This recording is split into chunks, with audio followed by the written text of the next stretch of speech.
Good morning, and welcome to Loan Forgiveness under the Paycheck Protection Program. My name is Dana O'Donnell, Director of Marketing with Schaeferman Laken. Attorney Scott Borsack, who is a partner and chair of the Schaeferman Laken Business Department, will be presenting today's program. Before we get started, I want to let everyone know that today's webinar is being recorded and will be emailed to you tomorrow. It will also be available on our website, schaeferman.com. Should you want a copy of the presentation slides, you can download from the Handouts tab. We have also added the SBA loan forgiveness application to the Handouts tab. Scott will be taking questions at the end of the presentation, so please submit your questions on the Questions tab, and we will try to get to as many as possible. Let's get started. Scott? Good morning, Dana, and good morning, everyone out there listening to this morning's presentation. I know some of you have come to attend a number of our programs, and as we've been saying over an extended period of time, the SBA has been busy. Beside processing loan applications, they've also been making some changes and providing some guidance. And you'll notice on today's program, on this title screen, and when you get the materials, on this cover page on the lower left, we put a version date in. And I've done that chiefly to track changes for those of you who keep these materials. You'll notice throughout today's presentation, there's a number of slides with underlining on it. And I've added the underlining to signify things that have been changed since the last version of the materials. I expect from this point forward over the next 6 weeks or so, as we approach June 30th, for the SBA and Department of Treasury to continue making changes and updates and providing additional guidance, filling in the holes. So in a number of places, we won't be going on intuition anymore. We will be operating based on some guidance that SBA provides us, and all of that is certainly welcome. So let's get started with our program today. Again, we are talking about the Paycheck Protection Program, which everyone knows is a program passed by Congress, signed into law by the President, that was part of the CARES Act. The Paycheck Protection Program allows borrowers to borrow up to $10 million, and if the loan is spent on eligible expenses, the loan can be forgiven if proceeds are properly spent. Any portion of proceeds not properly spent or outside the guidelines is converted into a loan that's due and payable 2 years from the funding date with interest of 1%, and the first payment is due 6 months after the loan funds. As a lot of you have noticed, the PPP has been the subject of much media reporting, complaints, and details of problems in the program. There are a number of lenders who are being sued by some of their borrowers for practices in making these loans. The SBA has themselves come under fire because of the nature of some of the borrowers. There's a number of borrowers that Treasury said were too big to get these loans.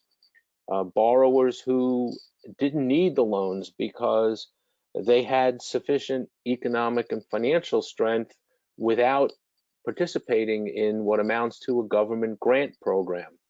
And the SBA came out with a series of pronouncements to deal with these loans. And at first we saw the SBA come out and tell us that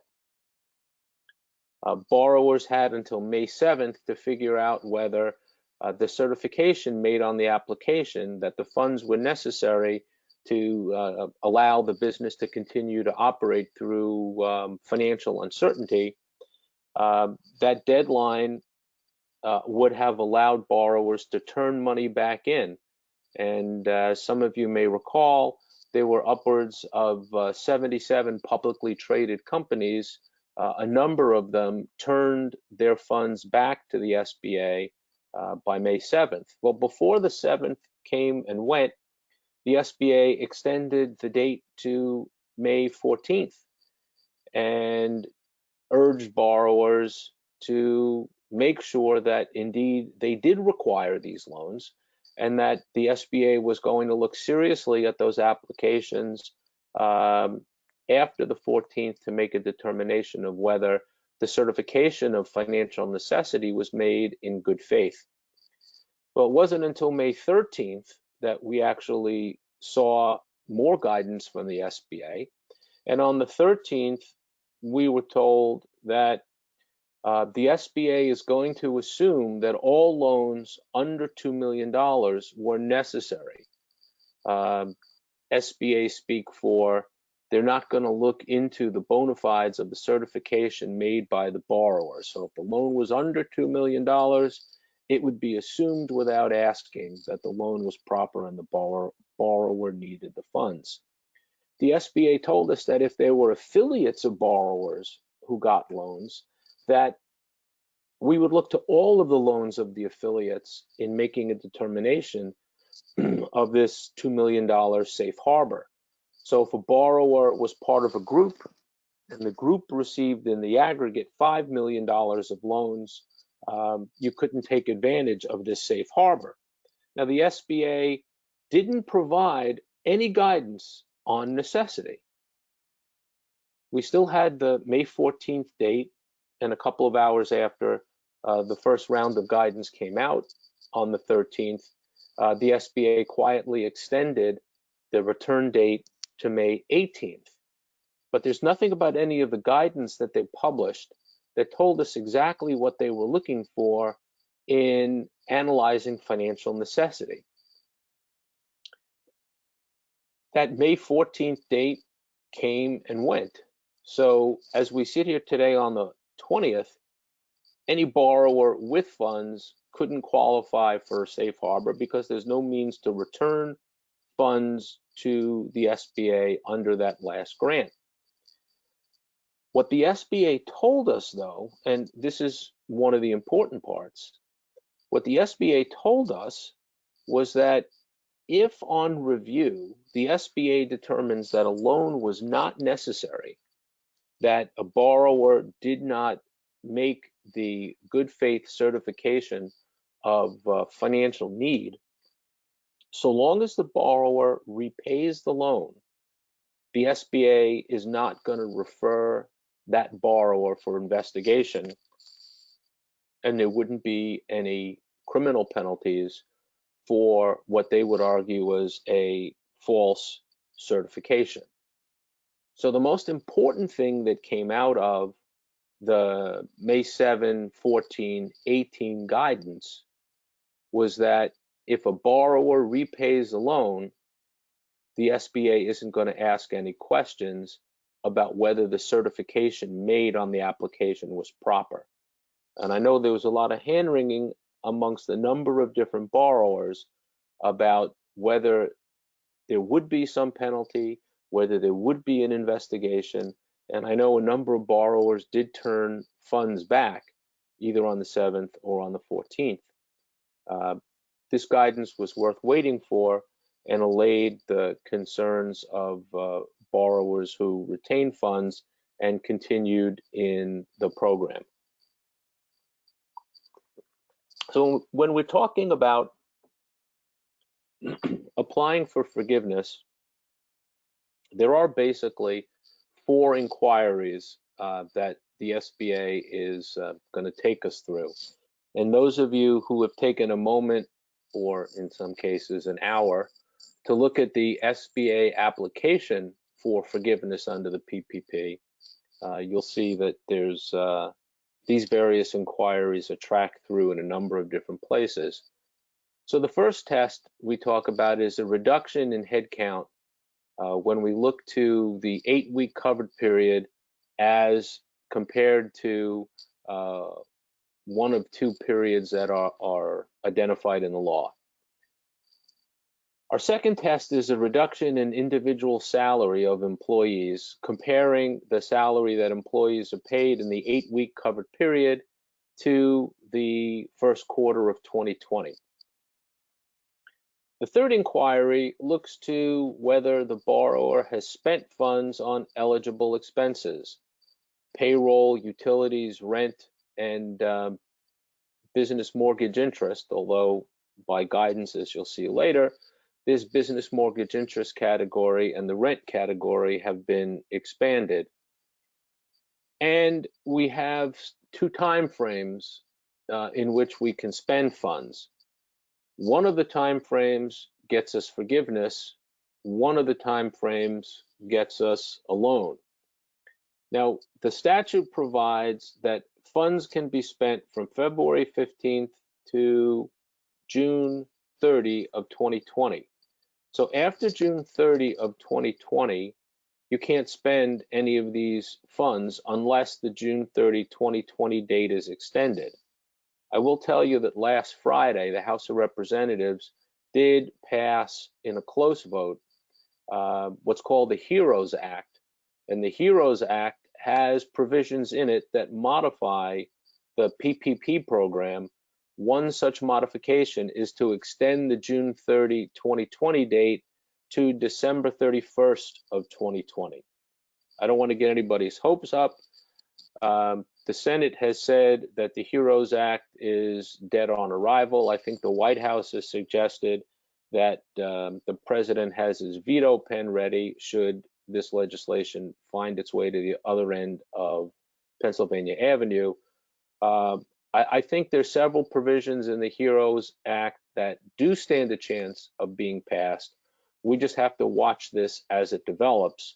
But I just point this out because the June 30 date may be a moving target. Our other time period to be aware of is the 8-week period that begins when the loan originates or funds. That's often called the covered period. It can be a little confusing because that period from February 15th to June 30, 2020 in one statute, one section of the statute is also referred to as a covered period. But for purposes of our discussion this morning in this presentation, when I talk about a covered period, I'm talking about the 8-week period that starts on the date the loan funds. So let's get into our first inquiry, workforce headcount. What are we talking about here? What are we looking at? We're looking at full-time equivalents. And here you'll see yet another bit of updated information. In the application for forgiveness, the SBA tells us in instructions for the first time that for purposes of PPP, an FTE works 40 hours a week. I know prior programs we talked about 30. There was no guidance from the SBA previously, and the first bit of guidance they have provided on the number of hours comes from the application for forgiveness, so the hours are 40. An FTE can be one individual working more than 40 hours or 2 or more part-timers whose hours in the aggregate are more than 40. We have to come up with an average number of FTEs employed prior to the loan, and the Act and guidance tell us that we need to pick one of 2 periods, February 15th, 2019 to June 30, 2019, or January 1, 2020 to February 29, 2020. I suggest that what you ought to do is pick the period with the fewest FTEs, because that'll be an easy target for you to meet during your covered period.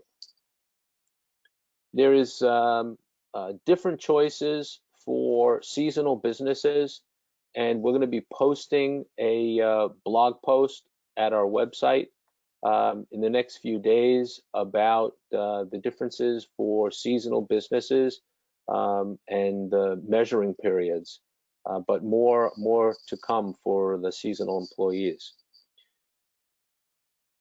So once you've picked your pre-loan period, now you've got to determine the number of FTEs who are employed during the 8-week period after the loan. For the workforce headcount test, we're going to look at all employees.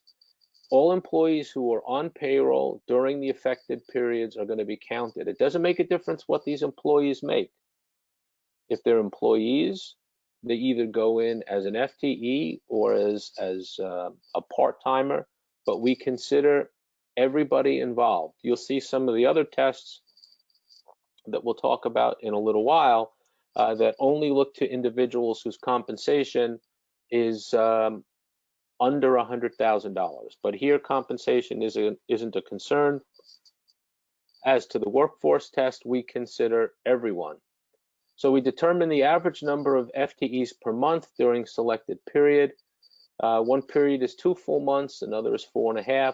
It's a little awkward, but we're talking about averages, and we should be able to make a determination by the number of pay periods in a month. If the employer pays weekly, then an FTE in the pay period is going to work 40 hours. Bi-weekly would be 80 hours in the pay period, and semi-monthly about 87 hours per pay period. And notice the underlining throughout this page signifying the changes that were made by the clarification that FTEs work 40 hours. If we don't have equivalents in FTEs during the covered period as compared to the measuring period that the borrower has chosen for testing purposes, we have a potential to reduce the forgiveness of the loan that otherwise might be allowed. There's going to be a percentage reduction in forgiveness to match that headcount reduction. So if I employ 20% fewer employees in the covered period than I did in the measuring period prior to the loan, I'm looking at a 20% reduction in the amount of funds that I spend on eligible expenses that otherwise would have gotten me forgiveness. We'll talk in a minute about your ability to correct that deviation or reduction. We get a do-over, a mulligan for those golfers out there. If we have a difference in the number of FTEs during the covered period, we can look to the number of FTEs that we had on February 15th and hire back during the covered period or to June 30, because you can fix this at any time through the covered period up to and including June 30. We can hire back the number that we need to match what we had on February 15th. But there is this potential penalty, a reduction in forgiveness. We determine what I call a reduction fraction.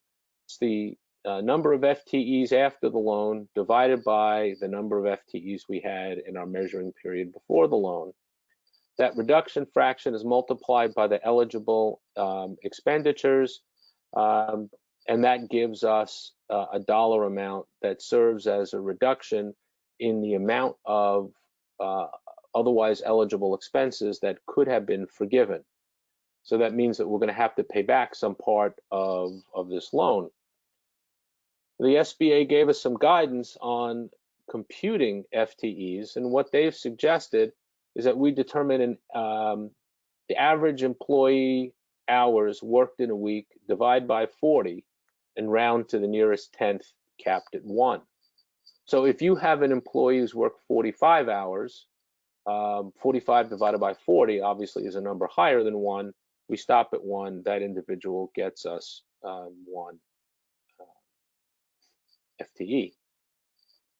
They also suggest an alternative calculation where we'd assign 1 to each employee who works more than 40 hours and 0.5 to each employee who works less than 40 hours. So all of our part-timers would count as a half, all of our full-timers would count as 1. We would add up all of them and come into the number of FTEs.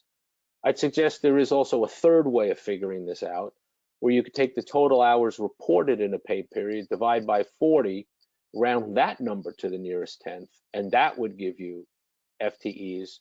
But the SBA hasn't suggested that's a method that they want to see.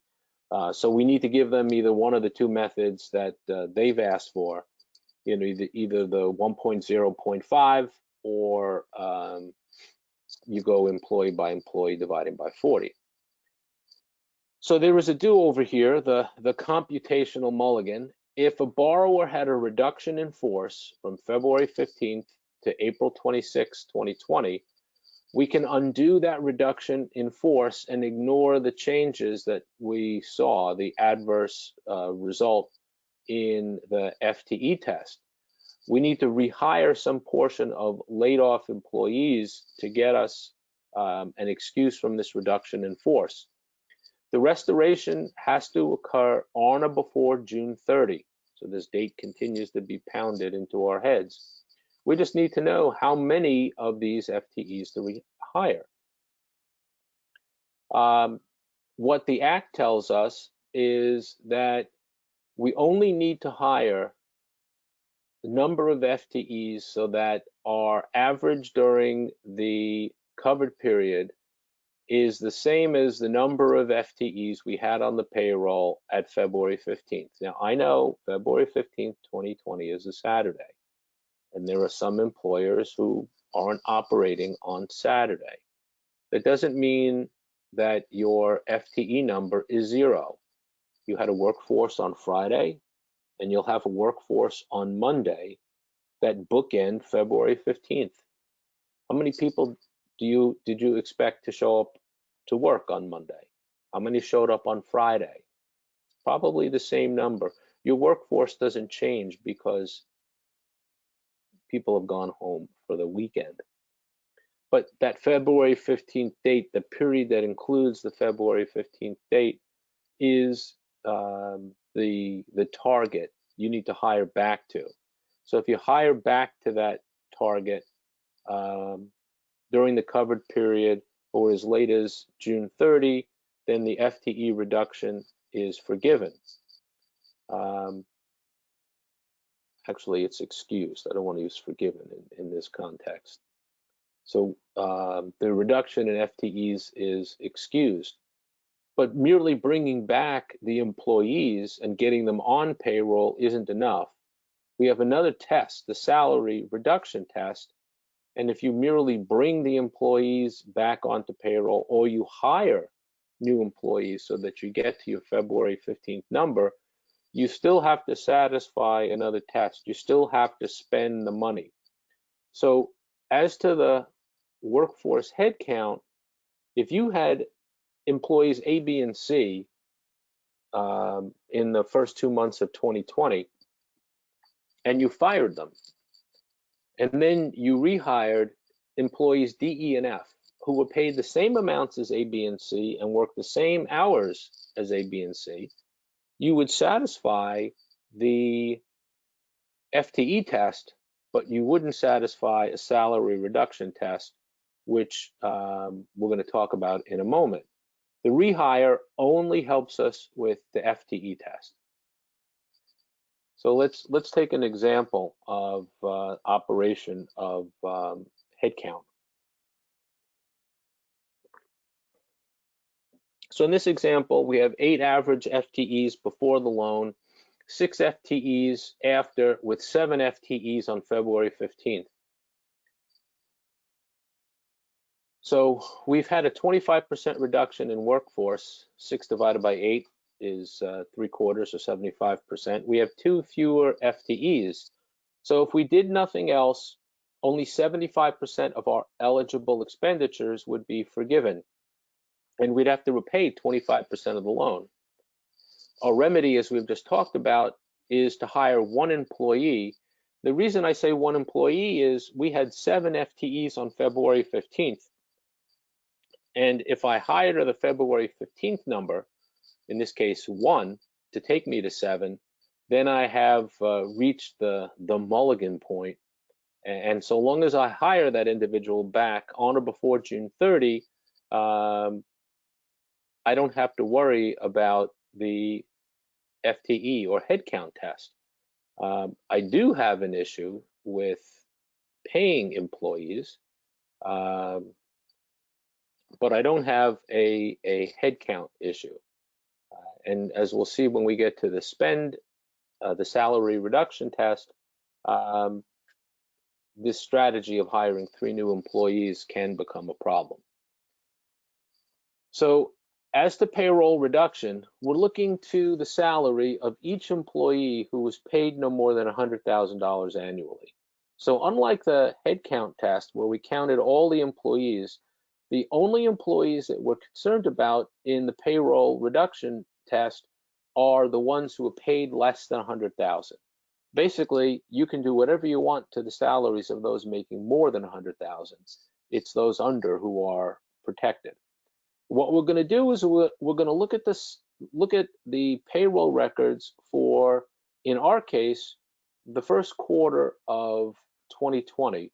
The law tells us to look to the first full calendar quarter before the loan originates. So unless the SBA starts originating loans in July, the first full calendar quarter we have is the first quarter of this year.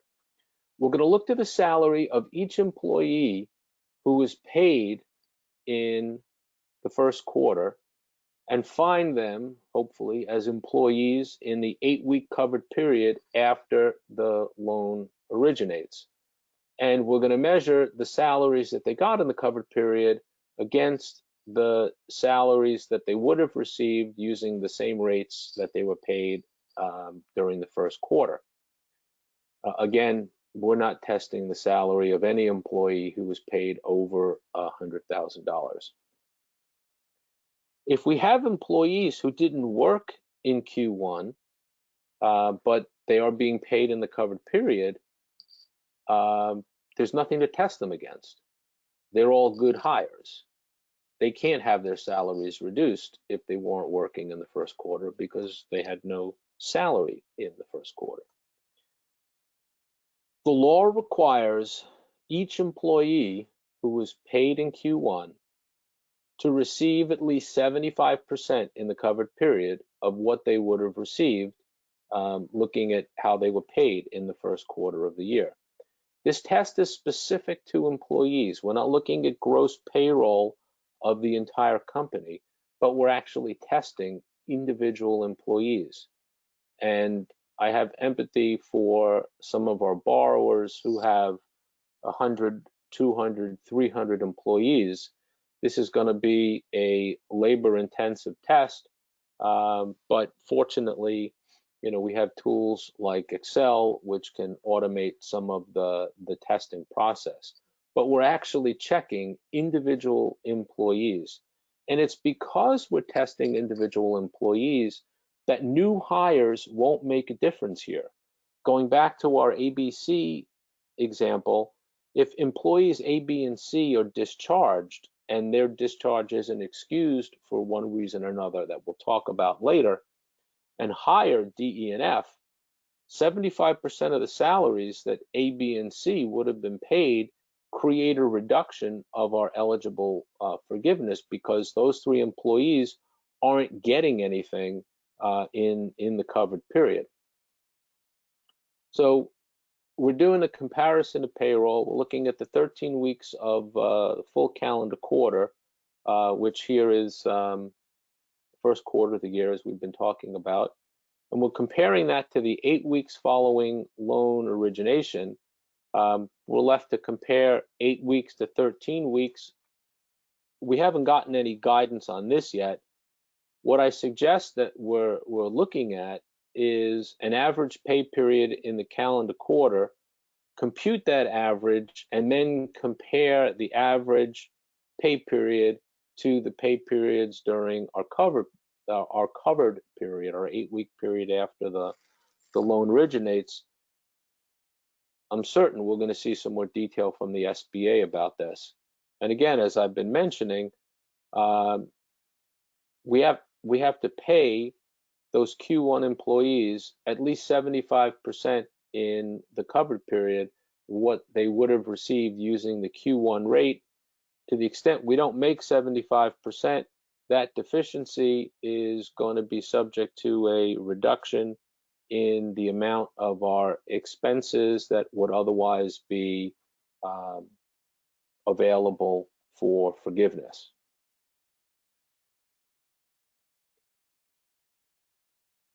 And here, as we saw with the FTE test, there is another do-over, another bite at the apple. If we have reduced the salary of an employee during that period from February 15th to April 26th of 2020, and we restore the employee to the compensation rate as of February 15th, and we actually pay them, we can avoid the salary reduction penalty. I don't think it's enough to say if an employee was making $20 an hour in the first quarter that we restore their salary on a certain date to $20 an hour, that this is enough. This is a salary reduction test, not move the rate up alone. So I think we actually have to provide the employee with the back pay to get them to 75%. The law doesn't seem to allow us to make corrections for reductions that occurred after April 26th. So if there was some reduction in employee salary after April 26th, it seems like we're locked into taking the penalty. The restoration, moving the employee's rate back up and paying them the amount that they would have received to get them to 75%, has to be accomplished by June 30. And if it does, this reduction in payroll will not cause a problem in the forgiveness analysis. But again, we have to make sure that we spend the money, whatever deficiency there was in salary dollars, we have to pay that to the employee by June 30 to get the curative benefits of this mulligan. Now, there's been a lot of questions from attendees of prior programs involving employees who are out on unemployment or employees who resign. And over the last week and a half, the SBA has given us more guidance in these areas. An employee who retires, voluntarily resigns, is fired for cause, or voluntarily requests to have hours reduced are taken out of the FTE and the salary reduction tests. So that employee who leaves you to take another job, no longer a problem. The employee that you fire for habitually violating your employee handbook is not a problem. They're not considered anymore. This was an important piece of guidance because employees don't show up for a number of reasons. One of those other reasons is that the employee who doesn't show up because they're on unemployment and they find they're being paid more sitting at home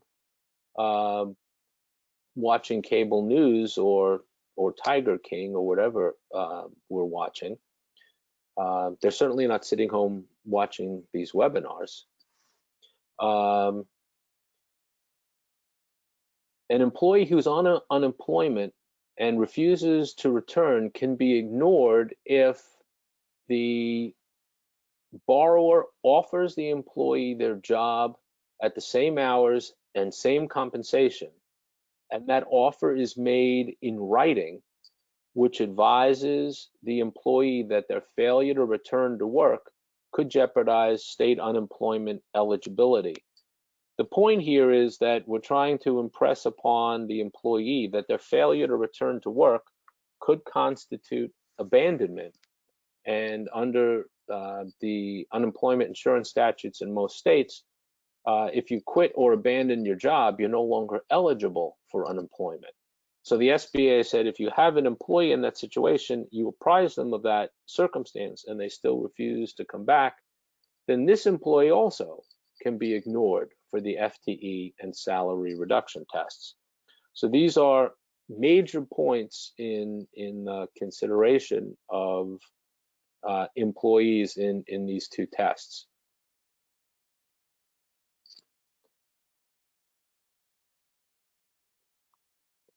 So let's turn to an example of the application of the payroll reduction test. We have An employee is paid $3,000 each period before the loan, $2,000 each period after. The length of the pay period is semi-monthly.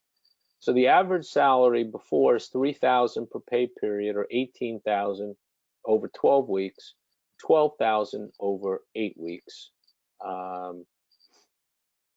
Average salary rate after the loan originates is $2,000 per pay period, or $8,000 over 8 weeks. The employee had a $4,000 reduction, $12,000 versus $8,000, or a reduction of 67%. So that's under our 75% mandate. The potential forgiveness reduction is $1,000. 75% of 12,000 is 9. Our employee got 8, so they had to get to 9,000. Instead, they were only at 8, so the potential reduction in loan forgiveness is $1,000 just on account of one employee. Now, we can take advantage of the mulligan and restore the employer's salary to the same $3,000 per pay period rate. Then we have to pay the employee that deficiency, and that all has to be done on or before June 30. I want to talk about the two mulligans for a minute. So we have the mulligan for rehire and salary correction. So you basically have two conditions that you can remedy. Now, some people have suggested that if I have issues with both the headcount test and the salary reduction test, I only have to fix one to avoid reduction of forgiveness on account of either one. And that's kind of a tortured reading of the statute. The reduction in force is excused if we restore headcount to the February 15th level. The salary reduction is excused if that's corrected by February to the February 15th rate. The corrections of both of these being made by June 30. There's nothing in the statute that says you excuse both by only fixing one. And as a matter of fact, there is a provision that says that details salary reduction, the corrective actions, correcting salary reduction, or correcting payroll reduction, or both payroll and salary. So the statute seems to contemplate that you have to fix both if you have both to eliminate the adverse impact that comes from both being there. The only time you get to fix one is if you only have one. So as I read the act, if you have a problem with either test or both of them, you have to fix both problems. And again, fixing the problem, bringing on X number of employees, or adjusting the salary rate of an employee that you reduced, all requires that you actually spend the money behind this. So the new employee has to be paid, and we have to actually pay the salary deficiency of someone who didn't get 75% of payroll. Well, let's get to what you can spend the money on. PPP loans have to be spent on allowed expenses, permitted expenditures. Those include payroll, rent, utilities, mortgage interest for business-owned property, and there's been some clarifications in this area as well. It's not enough that you merely pay the amount in the covered period. The obligation that you pay has to have accrued or been incurred during the covered period as well. The statute requires both paid and incurred. Now, paid we understand. I have a canceled check, a wire transfer, I have a receipt for a payment in cash. What governs when an item is incurred? Well, we might look to our accounting method. Some borrowers are cash method. They're entitled to recognize income when it's collected and expenses when they're paid. So if I'm a cash method taxpayer, are all of my expenses incurred when they're paid? No, we can't work in acceleration like that. A prepayment, paying an item ahead or paying an item in arrears, won't get us consideration for those expenditures. The SBA is looking for something more. The obligation has to relate to the covered period. It can't relate to a period before, or it can't relate to a period after. We have to satisfy them both. Now you'll see there's been some further guidance on the payroll issue, where expenses straddle the covered period, payroll period that starts before the covered period begins, or payroll period that continues in a pay date that actually occurs after the covered period. There was some question about whether or not we had to run a special payroll to capture those expenses, but the SBA has given us some guidance, which we'll get to momentarily. So payroll costs include employee compensation, that is salary, wage, commission, not in excess of $100,000. It can be cash or tip. We can be paying employees for vacation, parental, medical, sick, or family leave. Could constitute an allowance for separation or dismissal, like severance. The employer portion of group health care benefits, including insurance premiums, are considered. The employer costs for retirement benefits and contributions to retirement plans are eligible for forgiveness. The employer portion of state or local taxes assessed on wages or compensation can also be considered. If you are an independent contractor and the independent contractor or sole proprietor makes their own application for a PPP loan, compensation paid to the sole proprietor by the sole proprietor is also eligible payroll expense. But don't confuse this.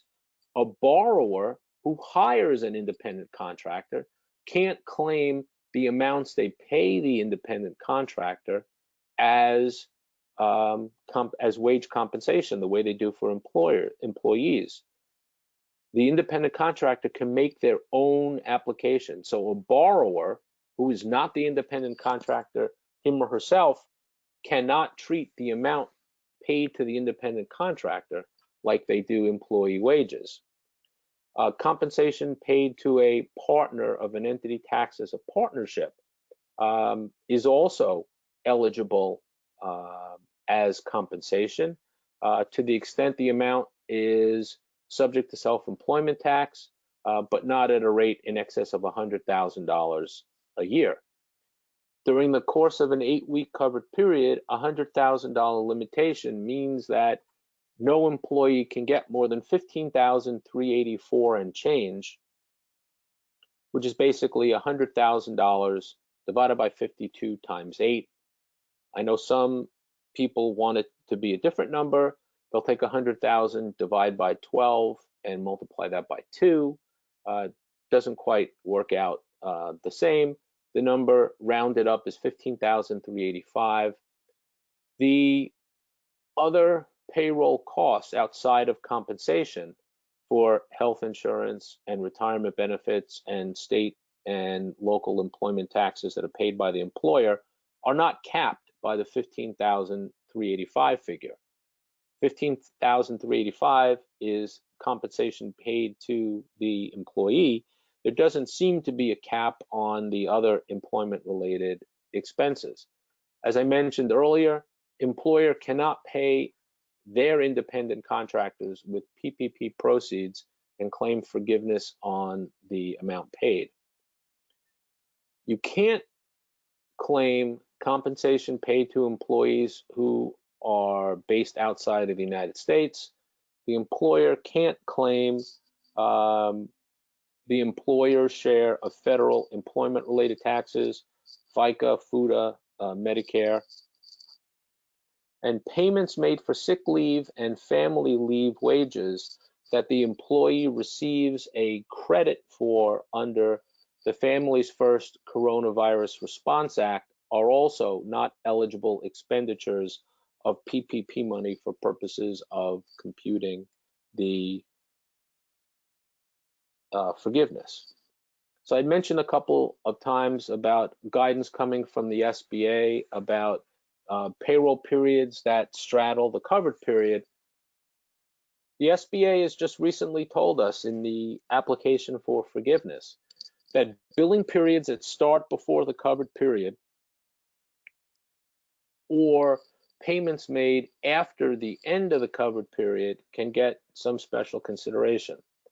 A borrower with a biweekly payroll can elect an 8-week period that starts not when the loan disperses, but starts on the first day of the pay period after the loan funds. So if a loan funds before payday, say it starts 2 days before payday, I'm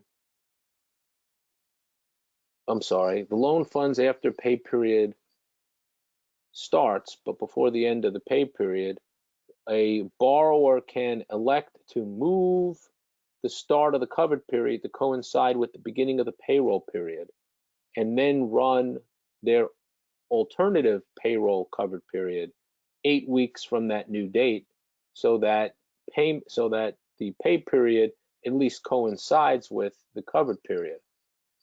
Payroll costs then are going to be determined with reference to this alternative payroll covered period. Borrower costs incurred in the last alternative covered period.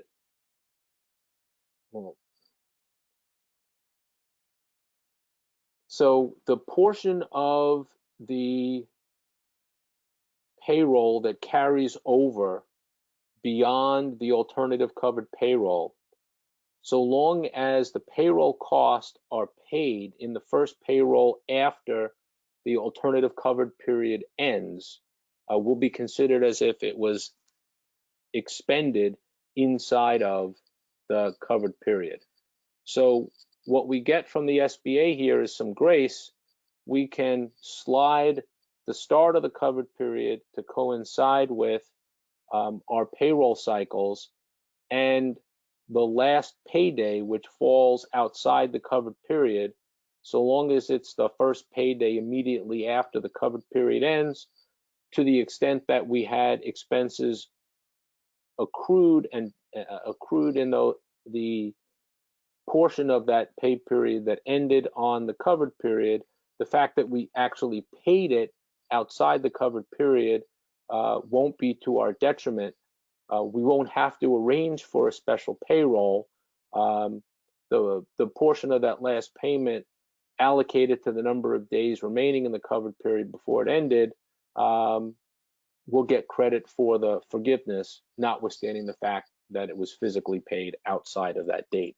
So this is another important bit of guidance which the SBA has given us. They also tell us that we can only make 2 months of payments. We can't make payments for things in arrears, and we can't pay for periods outside of the covered period. As to mortgage interest, it's interest paid on debts that are secured by business property. We can't prepay interest and principal, and we can only pay interest under these charges. We're also allowed rent under leases that were valid on or before February 15th of 2020. And through guidance that we got in the forgiveness application, this now also includes equipment leases and includes leases for cars and trucks. There was also a bit of additional information on utilities, particularly transportation costs. It continues to look like transportation includes common carrier costs. So I think FedEx, UPS are included in there. And also included are fuel costs to operate business vehicles. Could tolls be much further behind in being allowed as permitted expenditures? We'll have to see on tolls and further guidance, but the fuel cost was for some businesses, a considerable deal. So as I've said a number of times, a borrower has 8 weeks from the day the loan funds to spend the proceeds on qualified expenses. The money has to be expended by June 30, or it seems the funds have to be returned. The statute says that a borrower can spend the money from February 15th to June 30, 2020. You only get forgiveness on what you spend on the 8 weeks following the loan funding. So if your loan funded after May 5th, your 8-week period is going to carry outside of June 30. So question, what takes precedence, the 8-week period or the June 30 command of the statute? But that also brings up an interesting observation, mostly for the people whose loans funded early on.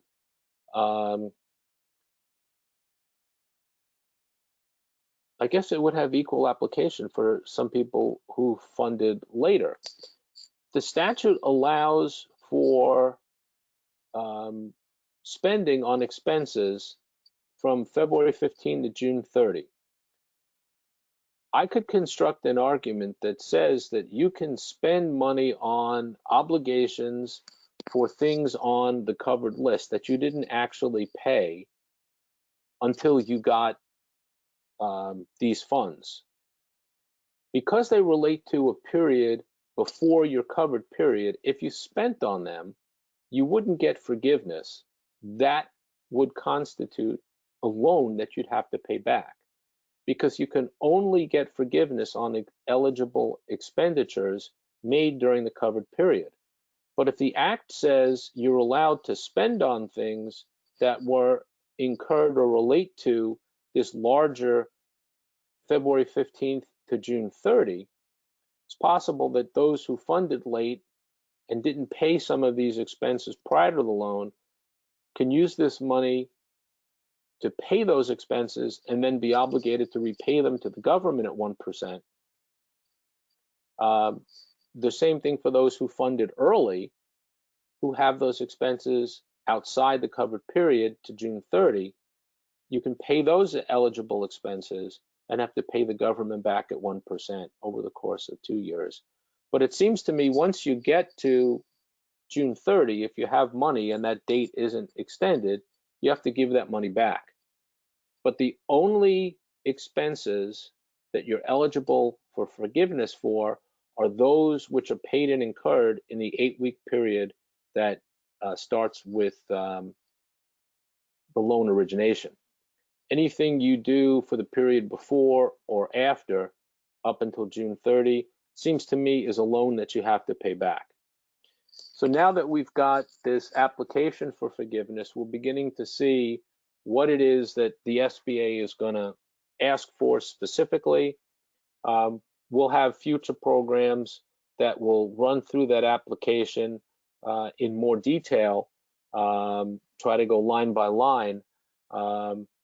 I'm sure certain borrowers are going to load that application onto a web platform and ask that you populate the fields on the form as they did with the loan application itself. The request for forgiveness, as you've seen, we have to prove our FTEs and payroll costs. We're going to have to demonstrate what we had in the pre-loan period and the post-loan period. And obviously, as to payroll, the best way we're going to prove that are the payroll records from third parties, as well as the tax filings to government authorities. Proof of payment for our other expenses, canceled checks generally work best there. The borrower is going to have to certify that all the documents they've submitted in the forgiveness process are true, accurate, and correct. There can be no forgiveness without any documentation, and the Act requires that decisions are made within 60 days of the application for forgiveness. So keep in mind that the first payment on the loan is due 6 months after it funds. The lender is given 60 days to make a decision on forgiveness. So if you wait much more than 2 months after the end of the covered period to submit your application for forgiveness, you may find your first loan payment date is coming, and your bank is still grinding through the process of your request for forgiveness. And I did say several times that the application for forgiveness and the decisions are made by your lender. The SBA has decentralized that, and lenders are going to be making those decisions individually, which begs the question, is there a process for appeal? If we disagree with the conclusion that our lender has provided, is there anyone to go through that conclusion and say, yes, the lender was correct, or no, the lender was wrong? There doesn't seem to be anything on that just yet. I'm hopeful that something else is going to come out there. One or two other points, and then we'll jump into some questions. Early on, the SBA introduced some language about a threshold to forgiveness, and that unless a borrower spent 75% of the total expenditures on payroll costs, that their ability to seek forgiveness would be jeopardized. And at first, there was a question of whether that meant that if you didn't spend 75%, would you get no forgiveness at all? What most have concluded is that the SBA will limit your non-payroll spend to 25%. So whatever you spend, no more than 25% of the total expenditure can be for non-payroll expenses. That would make the balance of what you spent be payroll. If you spend more than the 25%, the SBA is going to limit what's eligible for forgiveness, and you're going to have to repay the excess. Last point, the Act allows the banks to apply to the SBA to purchase back the loans that the banks have made on a statement to the SBA of the amount that the SBA believes the borrower will reasonably demonstrate is eligible for forgiveness. So at this sale, the bank can say, well, we expect our borrower to substantiate 100% forgiveness. So SBA, you have to pay us 100 cents on the dollar. Subsequently, the borrower presents the evidence for forgiveness. If the lender doesn't agree with what it is that the borrower has produced at a time when the lender has already been paid for the loan, you could have a situation where the lender is paid once on the loan from the SBA and then gets a smaller portion from the borrower because the bank only allows 80% or 85% of the amount requested for forgiveness, and the borrower finds that they still have to repay some portion of that loan. So there could be some conflict here between lenders and borrowers, and it's going to be interesting to see how all of that is sorted out. Now comes everybody's favorite time of the program, questions. I'm sure, Dana, you have more questions than you can handle. So why don't we try to tackle a couple of them? Sure, no problem. The first question is, as part of payroll expense, can we include dental and an employer HSA contributions? Certainly can include the employer contributions to dental.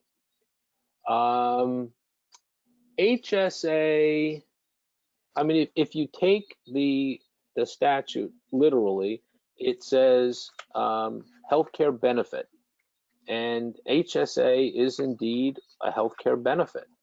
So I would suggest you should be able to get the HSA.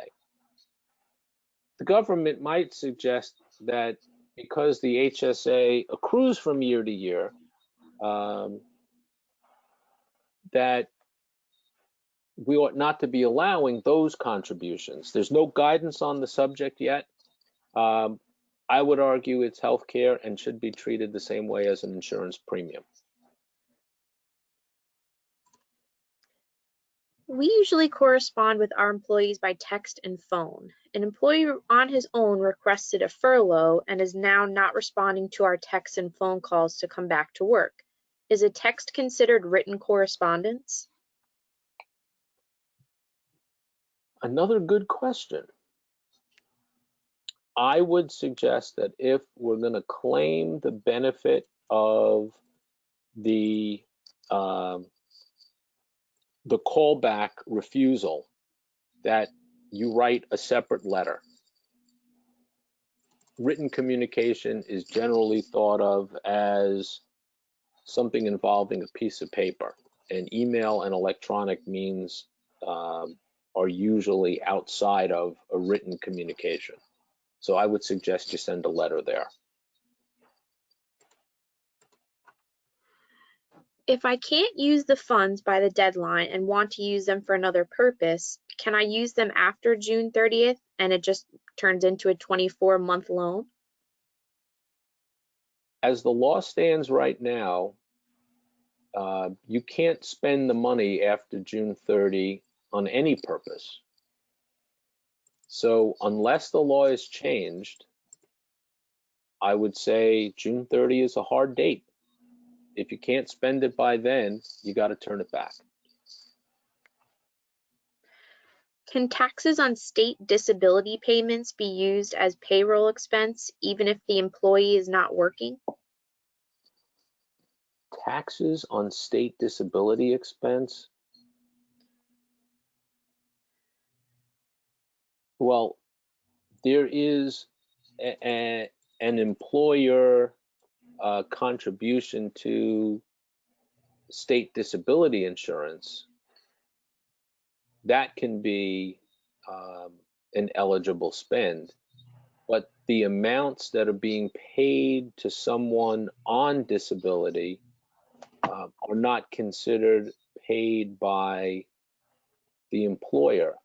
I would have to believe that somebody who's out on disability receiving disability payments should probably be treated the same way as an employee who voluntarily resigns. I haven't cut that person's payroll. There's still a position for them. They're being paid by a third party. They shouldn't cost me anything. So I would expect some guidance excusing the employee on disability, and that should come at sometime in the next couple of weeks. Do people who retire during the covered period affect wage reduction calculations when applying for forgiveness or the FTE calculations? No. We saw from the application for forgiveness, employees who voluntarily leave, which also includes the employee who retires, they're not considered in the calculation, either salary reduction or headcount FTE. They don't exist. What is the deadline of submitting the forgiveness application?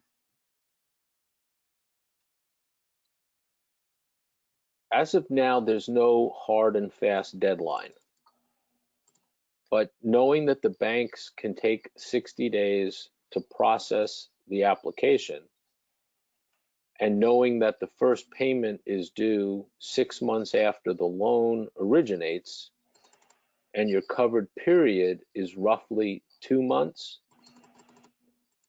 I would think you don't want to make an application for forgiveness more than 2 months after the covered period ends, because if you do, the bank can be considering your application for forgiveness when your first payment is due. And you may actually have to make a payment on a loan the bank might forgive. So I wouldn't wait more than 2 weeks. Can loan proceeds be used for new employees and/or replacement employees if the originals were no longer available? Yes. Loan proceeds can be used to pay salary expenses. The salary can be for people who were there in Q1. It could be for new people hired during the covered period. If it's used to hire new people and the old people voluntarily left or were fired for cause and not laid off because of the pandemic, you wouldn't have a salary reduction or FTE problem, and the money you spent would get you forgiveness. Can the PPP loan be used to pay the interest on a business loan? So long as the loan is secured by business property, that is, there's a mortgage that you grant the bank, for example, on a piece of real estate, or you grant a security interest in the real estate by allowing the bank to record a commercial financing statement on form UCC1, yes, you can deduct you can treat the interest as an eligible expense. If my covered period ends before June 30th, do I need to have all my staff on the payroll on June 30th to get total loan forgiveness? No.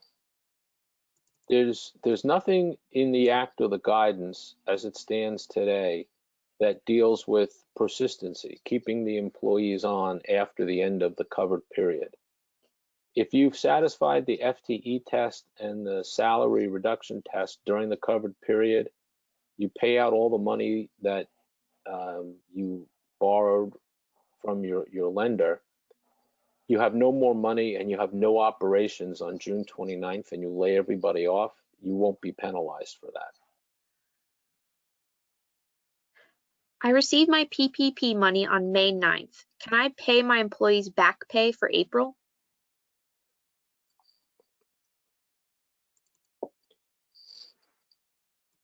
You can pay them, but you won't get forgiveness on the portion that you paid that relates to the days before your loan funded.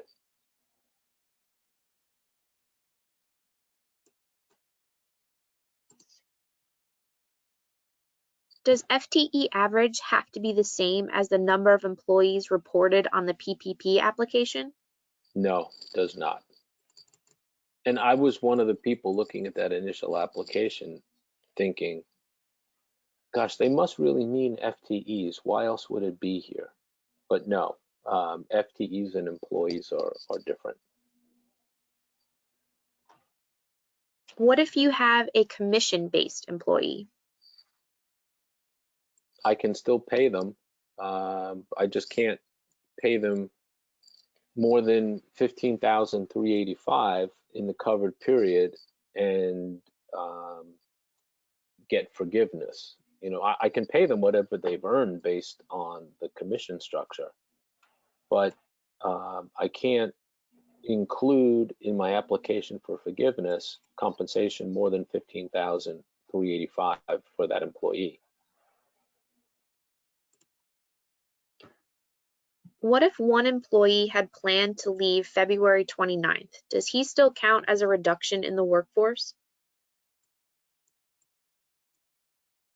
Well, if the employee planned to leave, the question suggests the employee voluntarily left. If he voluntarily left, he doesn't count. How about one more question, Dana? Sure. If my loan funds were not received until May 8th, does this mean I don't get the full 8 weeks since the funds need to be spent by June 30th? Well, that's a question that hasn't been resolved yet, because we have the act that says you've got an 8-week covered period to spend the money. The act also says you can't spend the money after June 30th, and the SBA hasn't said anything by way of guidance telling us which date takes precedence. Now, I'm not terribly surprised by that, because when the act was written, I don't think anybody in Congress contemplated a second wave of PPP loans. I think the expectation was that most of these loans were going to fund in early April, and that borrowers were going to have the chance to spend additional proceeds after the covered period, but before June 30. And as to those additional expenditures after the end of the covered period, would just repay those amounts within 2 years. But when the second tranche came along and the June 30 date wasn't extended, some of that loan potential no longer existed because the authorized spending date wasn't changed. Might there be some correction to this? That's possible. I mentioned in the program about the HEROES Act passed by the House last Friday, which extends the June 30 date to December 31st. If that legislation or that part of the legislation doesn't become law in the next couple of weeks, you could have a change with folks not having money. Do they turn money back to their lenders and then get it back? Again, we have to watch and see how all of this plays out. You have my contact information in the materials. You see my email on the questions page. A number of you have taken me up on my invitation to pose a question. I've tried to do my best to answer those questions. I've gotten hundreds of them. Because of the volume, it takes me longer to answer everyone. And I do my best to answer a couple of your questions. Some of you have got numerous questions, detailed circumstances, and for you, I'm fine having consultations and meeting with you by conference call and helping you chart through all of this.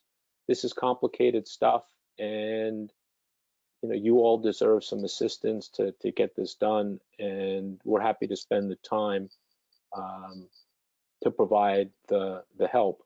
I expect that we're going to continue to do these webinars as we get further into the spending process, and forgiveness will focus on things like the application for forgiveness in detail. The SBA should be coming out with a large volume of further guidance on processes to determine forgiveness and what expenses are eligible, what expenses aren't. And as they put out guidance, we'll continue to send email blasts to people on our list. We'll continue to schedule these programs, and you can always find out more about what we have planned by going to the COVID-19 resource page at Schaeferman and Lakin, which is schaeferman.com, and track through to the Paycheck Protection Program. It's been a pleasure spending some time with all of you today.